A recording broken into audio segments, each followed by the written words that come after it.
పాముకి పాలు పోసి పెంచితే ఏమవుద్ది? పాలు పోస్తున్నోని కూడా కాటేసిద్ది కదా! ఇది పాకిస్తాన్ నేర్చుకోవాల్సిన నీతి. కానీ నేర్చుకోరు వాళ్ళంతే. సరే ఇప్పుడు పాకిస్తాన్ అంటుంది వాళ్ళ దేశంలో అంతర్గత సంక్షోభానికి కారణం భారతదేశం అట. అంటే పాకిస్తాన్‌లో తిరుగుబాటు జరుగుతున్నాయి గదా! బెలూచిస్తాన్‌లో ఒక తిరుగుబాటు జరుగుతుంది. పీఓకేలో ఇంకో తిరుగుబాటు జరుగుతుంది.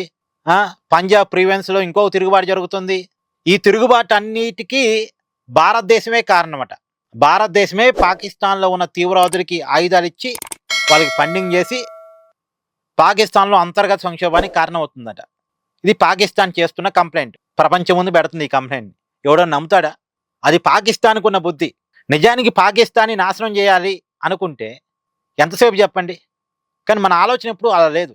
పాకిస్తాన్ దేశాన్ని నాశనం చేయాలనే ఆలోచన భారతదేశానికి ఎప్పుడూ లేదు. మొన్న కూడా చూడండి ఆపరేషన్ సింధూర్ చేసినప్పుడు కూడా పాకిస్తాన్ ప్రజల మీద మనం ఒక్క బాంబేలే. ఒక్క పాకిస్తాన్ సామాన్యుని కూడా మనోళ్ళు ఏమీ చేయలే. డైరెక్ట్‌గా ఉగ్రవాద శిబిరాల మీద మాత్రమే దాడులు చేశారు. ఓన్లీ ఉగ్రవాద శిబిరాలను మాత్రమే టార్గెట్ చేశారు.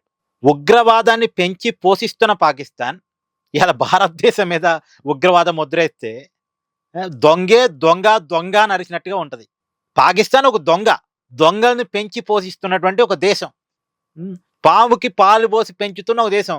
ఆ పామును పెంచుతున్నప్పుడు అది వాళ్ళని కూడా కాటేసిద్ది. ఉగ్రవాదులను అంటూ పెంచి పోషించిన తర్వాత వాళ్ళంతా రైట్ పద్ధతిలోనే ఉంటారు. ఇష్టం వచ్చినట్టు ఉంటారు వాళ్ళు. వాళ్ళ దేశాన్ని కూడా వాళ్ళు నాశనం చేస్తారు. తిండి పెట్టినోని కూడా గొంతుకు వస్తారు వాళ్ళు.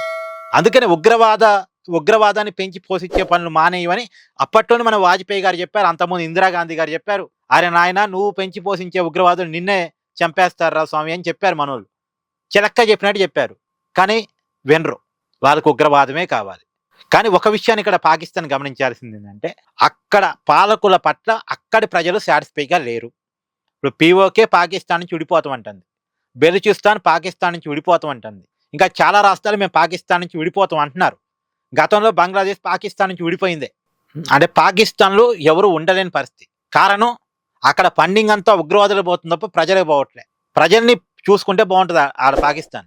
ఏం లేదు. ఇప్పుడు భారతదేశం మీద ఎడవటానికి ఉన్న కారణం ఏంటంటే అక్కడ ప్రజల్లో ఉన్నటువంటి కోపాన్ని చల్లార్చాలంటే వాళ్ళలో ఉన్నటువంటి యాంటీ ఇండియాని లేపాలి. పాకిస్తాన్ ప్రజలకి యాంటీ ఇండియా నూరి పోస్తారు వాళ్ళు. ఆ నూరి పోస్తారు కాబట్టి అది అడ్డం పెట్టుకొని బతకాలి ఇప్పుడు వాళ్ళు. ఆ అడ్డం పెట్టుకొని బతికే పని ఇదంతా కూడా. ఏమంటారు? కామెంట్ చేయండి.